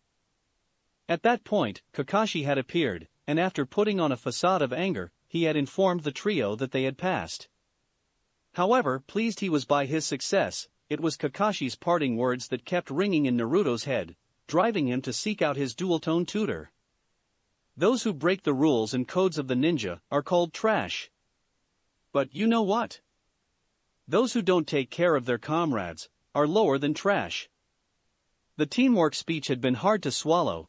That last message, delivered with such conviction, had completely contradicted the very breakthrough that he had had 2 nights ago with Black Zetsu. Hello, child. Finished training with your team, Naruto-kun? Speak of the devil. Devils? Gah, whatever. Yes or no? I don't know. You seem troubled. Naruto frowned, though the expression wasn't directed at Zetsu's disturbing ability to read him so well. I'm confused, he admitted. I met with my team today, and my sensei said something that was weird. What did he say? Prompted White Zetsu. That people who break ninja rules are trash, but that those who don't take care of their comrades are worse than trash, the blonde recited.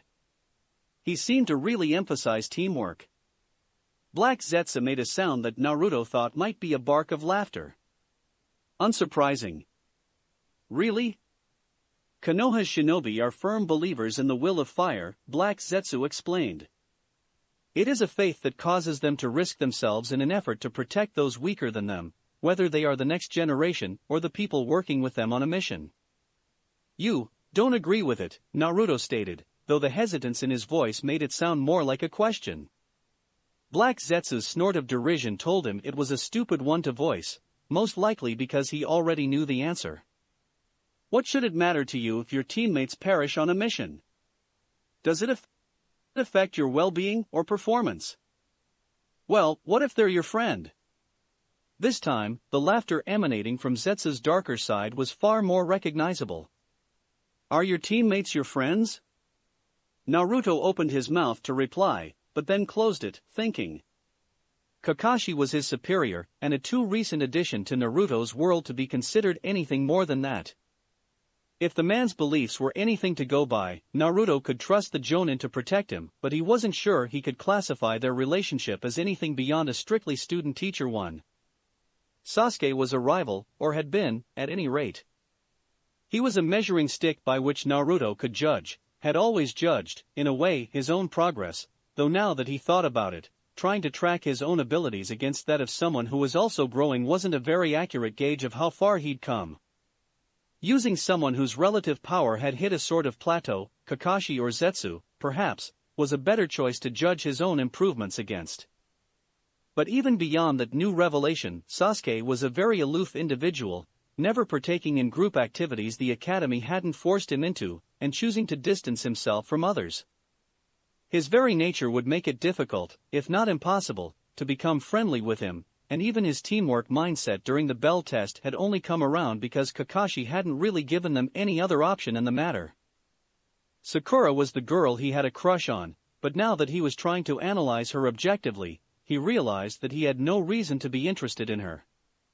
Sure, she was a good student and even kind of cute, and if she applied herself, she could probably be a decent kunoichi, but her treatment of him was rather poor. All of his efforts to be nice to her over the years, as over-the-top and perhaps obnoxious as they had gone to waste. Sakura possessed eyes for Sasuke, and only Sasuke.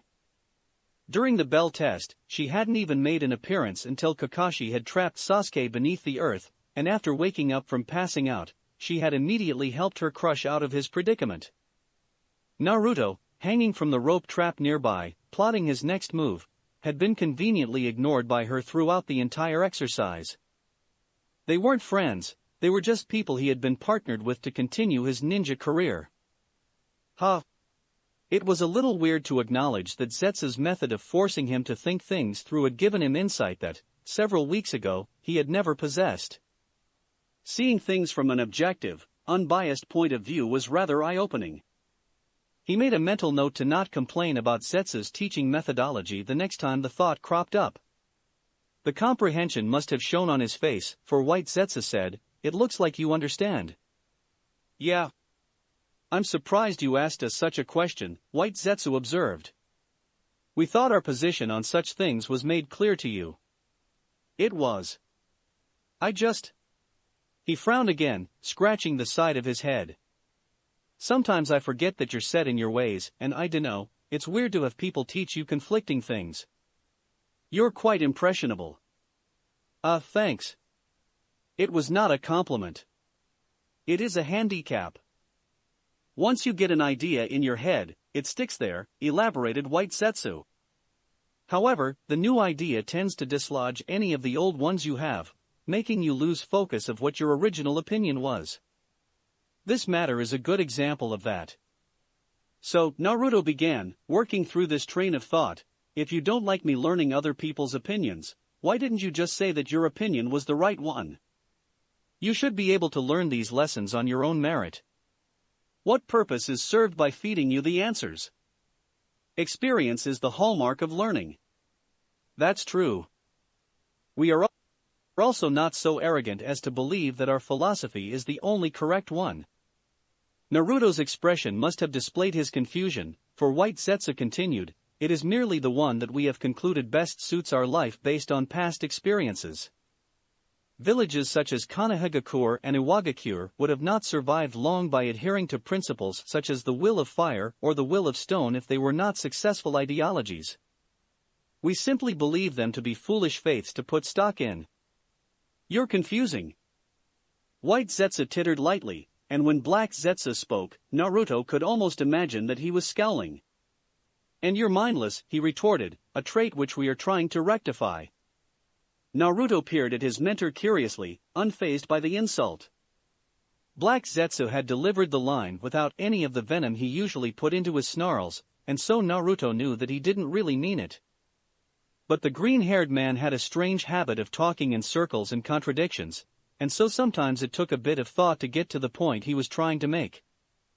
Zetsu seemed to be trying to tell him that while there were other ideals people clung to, it was his ideal of relying only on himself that provided the most accurate representation of what to expect from life. Experience was a better teacher than pretty words that had no evidence to back them up, as Kakashi's parting philosophy tutored, and Naruto's exploits had taught him that, well, that Zetsu's philosophy held more water than Kakashi's. Or Konoha's. After all, who aside from the Hokage and Irika had ever protected him, or gone out of their way to help him?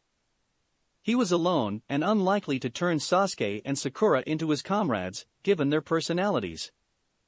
Not that that would prevent him from trying, he was nothing if not stubbornly persistent, but honesty forced him to admit that the likelihood was slim. Once again, he was struck by the realization that Zetsu's methods really were quite effective. "Hey, Zetsu? How long have you been alone?" The pupil in the white side's yellow eye shifted so that it was closer to black Zetsu. Naruto imagined that the two halves were holding a private conversation. "Over 13 years now," he replied. "Why?" Curious, responded the blonde, returning to his introspection. Zetsu had been alone for longer than he had been alive. That was a little sad, given the events of his own life, but it also explained why the plant man was so attached to his ways. With over a decade of being by himself, it was no wonder Zetsu scoffed at any philosophies that promoted friendship and reliance upon others. For a brief moment, Naruto considered asking Zetsu if they were friends, but then decided against it. Not only was their relationship still relatively new, not to mention seeming more of a teacher-student one than anything else, Naruto wasn't sure he wanted to hear what Zetsu considered him.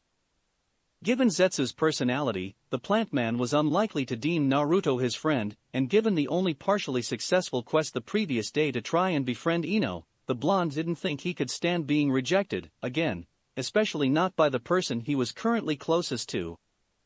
If he wanted friends or comrades, it would be more prudent to start with the people his own age that he already had established positive relationships with.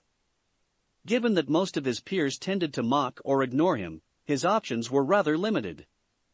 Despite her hesitance, Ino seemed like the safest bet, as she at least seemed willing to give him a chance to prove himself, and as an added bonus, her teammates were Nara Shikamaru and Akimichi Choji, people whom he had hung around in the past and got along with decently.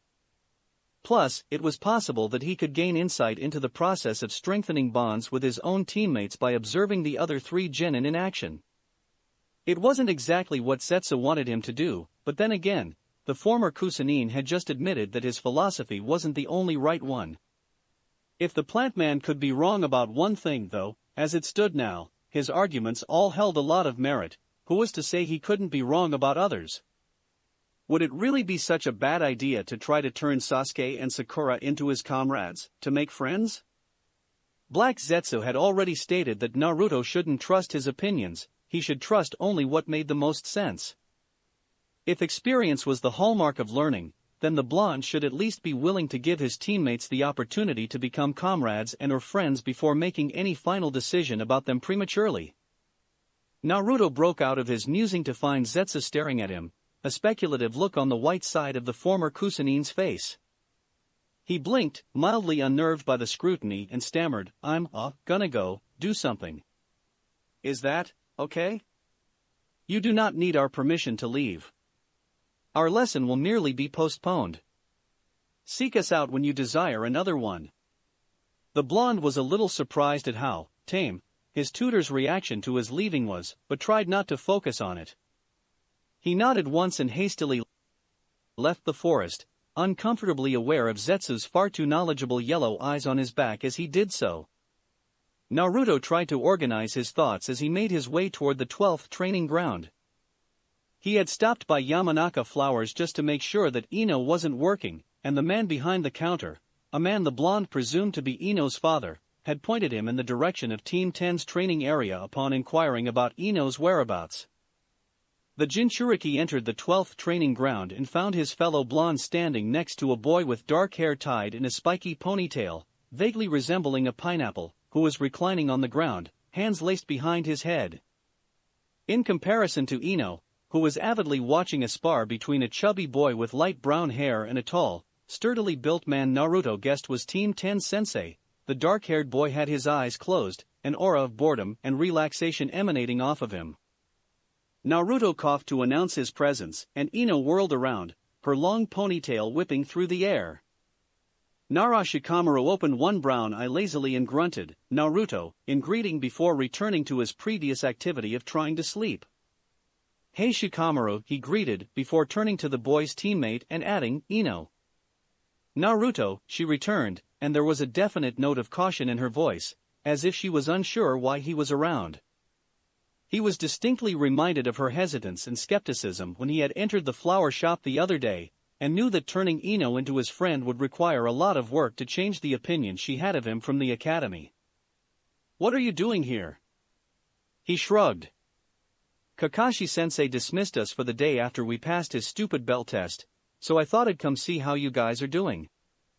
He paused before continuing, "Actually, I also had some things I wanted to ask you." "Not now," she hissed, but the damage was already done. Shikamaru's drawling voice interjected itself into the conversation. "Wait a minute, Naruto, you came here to talk to Ino?" His brown eyes, both now open with interest, narrowed suspiciously. "When did you two get so chummy?" Naruto opened his mouth to reply, but Ino beat him to the punch. "Naruto's taken an interest in flowers," she shot back hotly. "He's manly enough to not be afraid of what others might think of him taking up a girly hobby. Maybe if you weren't so lazy, you'd find it interesting too." The Nara stared at his teammate for a long moment before closing his eyes with an uttered, "Troublesome." "It's too much effort to argue with a woman." Ino made a disgusted noise in the back of her throat, but a deep voice cut across any remark she might have made. "Oh, we have a visitor." "Who's this?" Naruto looked up to find Team 10's Jonin-sensei standing before him, Akimichi Choji digging through a bag of chips at his side. The man was over 6 feet tall, with short black hair, and a pointed beard, a cigarette hanging from his lips, and a white sash decorated with the red kanji for fire inscribed in a black circle were the only additions to the standard Jonin outfit of the Hidden Leaf.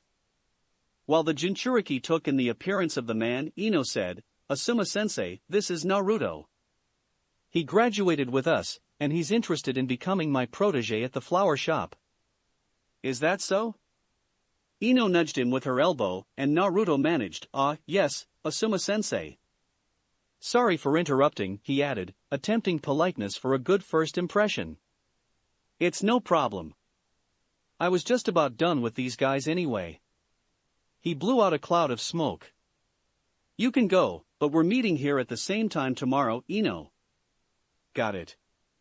You're welcome back here anytime you want," Asuma addressed Naruto, "provided that it doesn't interfere with whatever Kakashi has planned for you." Naruto started at the man's knowledge of who his teacher was without knowing who he was, but then deduced from Asuma's slight grin that his identity had been known all along. "Thanks, Asuma-sensei." "By Choji, Shikamaru." Both boys offered him departing waves before Ino tugged on his arm and dragged him away. "Geez," Ino griped before he could say anything, "I can't believe you came to our training grounds to see me." There's no telling what Shikamaru and Choji would have thought if I hadn't come up with the excuse that you're interested in flowers. And it's a good thing Asuma-sensei seemed to like you too, otherwise that might have gone pretty badly. How'd you even know where I was anyway? Your dad, I think. You told my dad you were looking for me? I'm going to have to do so much damage control when I get home. Naruto tried, noticing that they weren't heading to Yamanaka Flowers as he had assumed. Where are we going? Away from prying eyes, was the response. Naruto remained silent as Ino eventually led him into a lush field of tall grass and simple flowers. The platinum blonde released his arm and seated herself somewhat huffily, gesturing for Naruto to do the same. When he had done so, she closed her eyes and took several deep breaths before reopening them. Her face held much less tension than when she had been speaking to her teammates and sensei. "Look, I'm sorry about before. I'm not really comfortable enough yet with this whole situation to have it known that you and I are." She grappled about for the right words, on speaking terms. The admission didn't sting as much as Naruto thought it might, though he supposed that, realistically, as he and Ino had never really interacted before the previous day, it was foolish to believe that she would be willing to freely associate with him so soon. Still. How come? Come. Well, my reputation is. She started, then realized that was the wrong thing to say and said instead, your reputation, People like us normally don't mesh well, she decided on. It would just raise all sorts of questions that I don't want to have to answer yet, and Shikamaru already seems suspicious. He'll figure it out before long. The conversation was already going in the direction Naruto wanted, so he prodded it along by prompting Shikamaru? But he was practically as bad as me back in the academy. He's a lot smarter than people give him credit for, Ino elaborated. Trust me, if anyone would find out that you and I are getting together more than normal, the word friends still seemed beyond her, at least for the moment, it'll be Shikamaru. Now they were getting somewhere. Ino had pretty much led the conversation directly into the area he wanted to discuss. Naruto tilted his head curiously. You seem to know a lot about Shikamaru, even though we just got sorted into teams the other day. Ino nodded absently and picked at the surrounding grass, ripping individual blades into even smaller pieces. I've known Shikamaru and Choji for a couple of years now, she told him. Our dads were all on the same Genin team as the previous generation of the Ino Shikacho formation. At Naruto's bewildered expression, Ino sighed. Members of the Yamanaka, Nara, and Akimichi clans have worked together since the era of the clan wars. She trailed off as Naruto's face became even more distorted with confusion. She grumbled exasperatedly. Honestly. Before the founding of the hidden villages, individual clans fought over rights, land, power, the usual. While most clans fought by themselves, the abilities of the Yamanaka, Nara, and Akimichi clans have always worked best when used in tandem, and so they banded together to pose a more powerful threat to their enemies. That was the birth of the Ino Shikacho combination.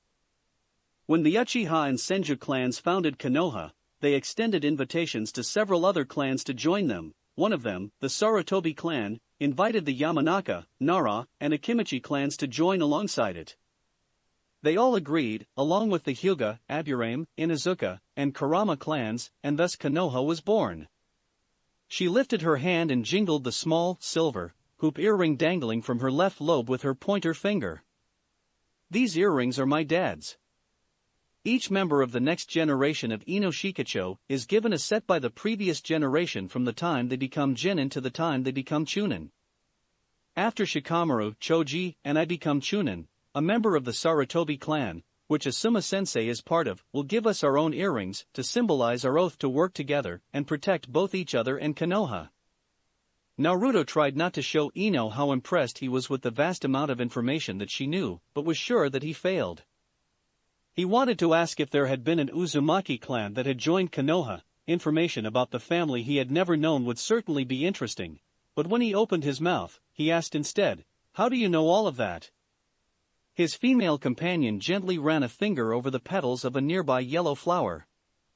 Some things from the academy, others from my dad. When Ino didn't immediately say anything else, Naruto prompted, "So I guess there's an important connection among yours, Shikamaru's, and Choji's families, huh?" That's the simplest way of putting it, yes, Ino replied. Anyway, because of our dad's friendship and our clan's traditions, Shikamaru, Choji, and I were pretty much guaranteed to be put on the same team. Our families have gotten together for stuff plenty of times before, so we're pretty used to each other. We get along well enough, even if Shikamaru is a bit lazy and Choji could stand to lose some weight. Do you consider them your friends? The platinum blonde was silent for a long moment, fiddling again with the flora surrounding her. I suppose so, she admitted. I've never really thought about it in that way before. It's not like we're best friends or anything, but we have history and camaraderie. I doubt our team would work together as well as we're supposed to if we weren't friends. Naruto frowned a little at that answer. From the way Ino was speaking, her team had practically been destined to be together since she, Choji, and Shikamaru had been born, if not since at least the time they had entered the academy together. Their families had pre-established connections, and they had known the ins and outs of each other's personalities for several years because of those bonds. As far as teamwork went, Team 10 was stacked heavily in favor of being able to cooperate easily with each other. In fact, it sounded as if they were forced to work together to complement the other's skill sets. That was merely a guess, as the blonde had no idea what the techniques of the Yamanaka, Nara, and Akimichi clans were, but to have a bond among their clans that spanned generations hinted towards his guess being accurate. He had gotten answers to his questions, but none of them pointed to him having any chance of befriending Sasuke and Sakura. To have already been friendly with her teammates before being placed together was a situation that hadn't occurred to Naruto before asking for Ino's opinions, especially given her lack of attention to Shikamaru and Choji during their time at the academy. It didn't seem fair that she had such fortune when he was faced with the exact opposite situation, but then again, he was partly to blame for Sasuke's and Sakura's attitudes towards him. He couldn't really imagine wanting to be friends with his academy self either. The blonde caught Ino's voice asking him something, but he missed the question. Sorry, what was that? Ino huffed. I said, can't you be friends with Billboard Brow and Sasuke-kun? Naruto opened his mouth to offer a derogatory retort about the Uchiha, but his brain reminded him that insulting Sasuke in front of Ino was a bad idea, both for his physical health and for any potential friendship they might kindle. Swallowing his immediate response, he said, well, Sasuke, it burned a little to not tack on the team like he wanted to, but he felt that might be something he would have to get used to. Isn't really interested in making friends. And Sakura-chan is too obsessed with him to pay me any attention. That lucky Billboard Brow, Ino growled, glaring at her clenched fists, getting placed on a team with Sasuke-kun. It's no wonder she won't pay you any mind with someone as cool as Sasuke-kun nearby. She looked up to see Naruto flinch back at her comment, and immediately gritted her teeth in regret. Sorry, I didn't mean to make it sound like. It's fine. I'm used to it. Ino frowned. It's not fine. You seem like you're trying really hard to be different, even if I don't know why, and I keep treating you unfairly. You didn't even insult Sasuke-kun like you normally do. Yeah, well, I've gotta be nice to him if we wanna be friends, right? The platinum blonde stared at her companion for a moment. Why do you want to be friends with me anyway? It's not like we ever hung out in the academy or anything. Her eyes narrowed dangerously.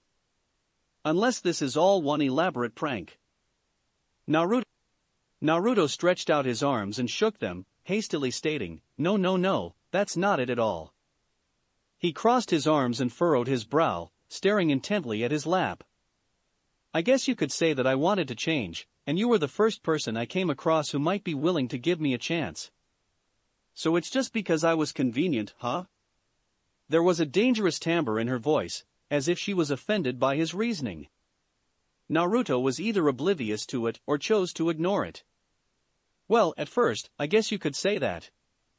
His head came up at the sound of Ino cracking her knuckles threateningly. But then I thought that you were interesting. Ino's hands dropped into her lap, her face releasing some of her anger. You were willing to teach me more about flowers, and you're not afraid to speak honestly about things, which is a lesson I've come to appreciate recently. I guess I'm saying that I respect your opinions. Oh. Well, thanks. Sure. Don't think that means I like you any more or anything, though. She warned.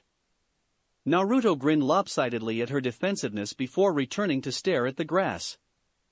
There was silence between them for a minute, Ino returning to shredding green blades in mild embarrassment for losing her temper so easily, Naruto sitting with his arms crossed, thinking, before the male blonde asked, Do you think it's possible for a team to work well together without being friends?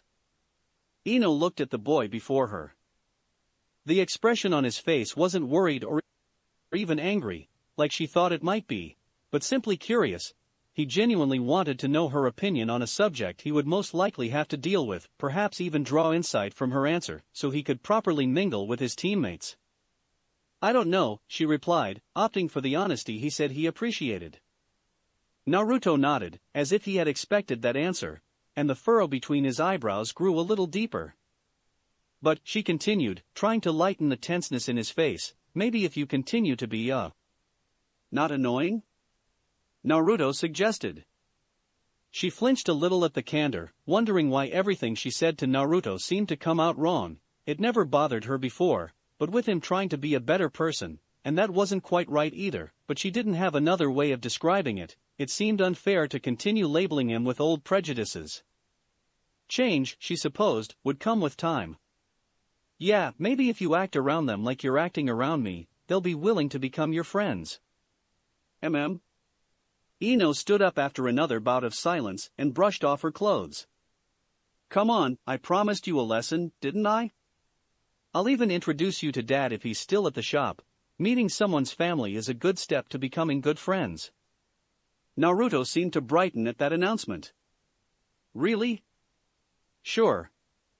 Plus, he knows a lot more about flowers than I do.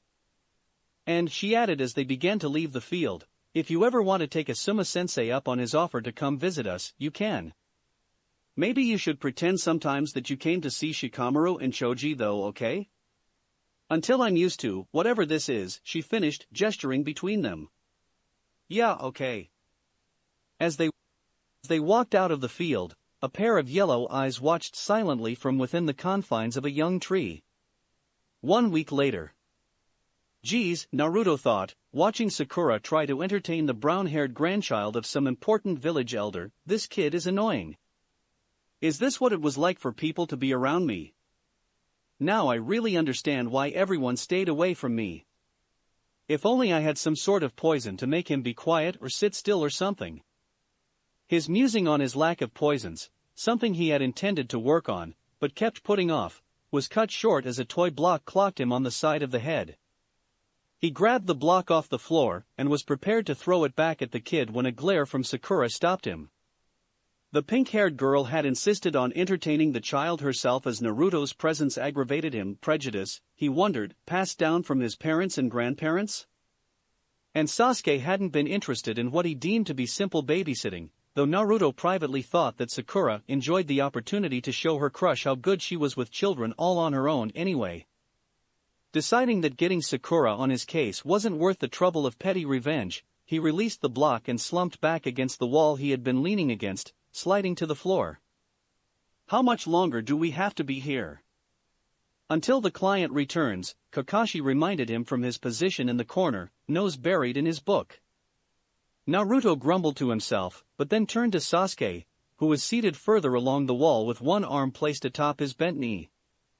Hey, Sasuke, once this mission is over, do you want to train? The Uchiha shot him a dark look. There's no point in training with someone who's beneath me. Now, Sasuke, Kakashi inserted, there's no need to be rude. Sasuke harumphed, but said nothing else, neither did Kakashi. Naruto wondered what the point of giving his opinion was if the silver-haired man wasn't actually going to do anything, and decided to turn his attention to his other teammate. What about you, Sakura-chan? Wanna go do something afterwards? How many times do I have to tell you that I don't want to go on a date with you, Naruto? She replied, half distracted by their charge. No, I didn't mean like. The blonde sighed. Never mind. He had tried on and off for the past week to make some headway on becoming more friendly with his teammates in an effort to increase their camaraderie, but it had come to no avail. Ino's advice, while sound, had so far been unable to disprove his initial estimation of Team 7, which merely proved that Zetsu was, once again, right. What worked for Ino, who had prior history in a, mostly, good relationship with her teammates, was clearly not working for him. Zetsu had said that his philosophy wasn't necessarily the correct one, just the one most applicable to his lifestyle. Naruto was willing to give other ones a try simply to see if they worked, and because ending up as alone as Zetsu seemed a horrible way to live his life, though as Zetsu had pointed out, he was already well on his way there, but Kakashi's idea of camaraderie was so far proving fruitless. Well, he thought, gazing around the room at the people he was stuck working with, I guess I'll just have to make do for now. With any luck, I won't have to worry about defending or abandoning my supposed comrades. Zetsu was right, I can't rely on anyone but myself. That's it for this reading. Hit like and subscribe for a free ticket pass going to the different worlds of anime fanfiction. Looking forward to having you on board again.